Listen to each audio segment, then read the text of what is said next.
Overnight, the survivors calling on 2 New York judges to provide emergency relief and shut down the Epstein Files website immediately after a number of them had their identities exposed. Writing, DOJ committed what may be the single most egregious violation of victim privacy in one day in United States history. DOJ officials say they work to correct any mistakes when they become known.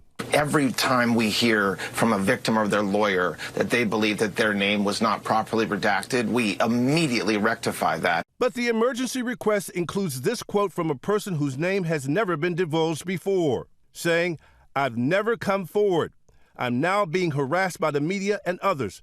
This is devastating to my life." The document's also raising serious questions about why Jeffrey Epstein was given such leniency after investigators initially uncovered potentially breathtaking criminal activity. It is just this incredible, deep, visceral level of frustration and disappointment and sadness and grief. Released for the first time, the original prosecution memo from a DOJ lawyer in the U.S. Attorney's Office in Miami in 2007, showing that federal authorities had uncovered evidence pointing to the broad scale and depravity of Epstein's molestation and exploitation of girls and young women. According to the memo, FBI agents discovered that Epstein arranged for massage appointments for girls and women ranging in age from 14 to 23 years old, with victims receiving a finder's fee of $200 if they recruited other girls. The memo goes on to warn that Epstein represented a continued danger to the community based on his continued enticement of underage girls.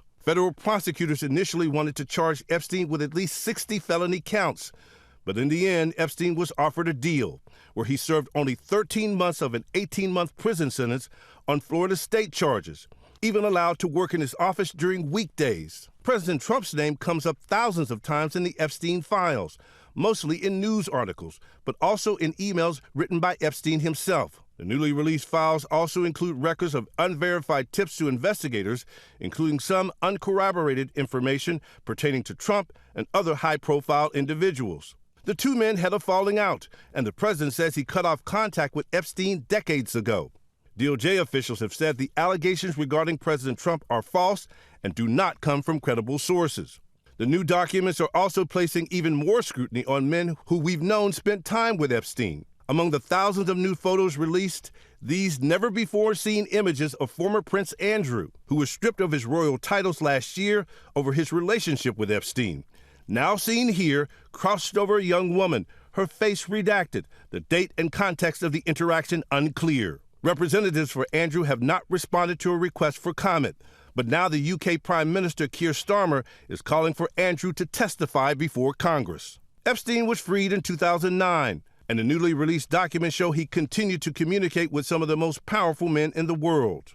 The newly released documents show in 2012 Epstein emailing tech billionaire Elon Musk, allegedly discussing plans for Musk to visit Epstein's private island in the Caribbean. In one email, it appears Musk asked, quote, "What day night will be the wildest party on your island?" Musk says he never went to the island, and this weekend said he has long advocated for the release of files. Epstein had been cozying up to some of the most influential men on the planet since the 1990s. All have denied any wrongdoing and any knowledge of crimes or Epstein targeting children. So much collateral damage to so many, and it's becoming clear that every prominent person who spent time with Epstein is likely regretting it. George? Pierre Thomas, thanks.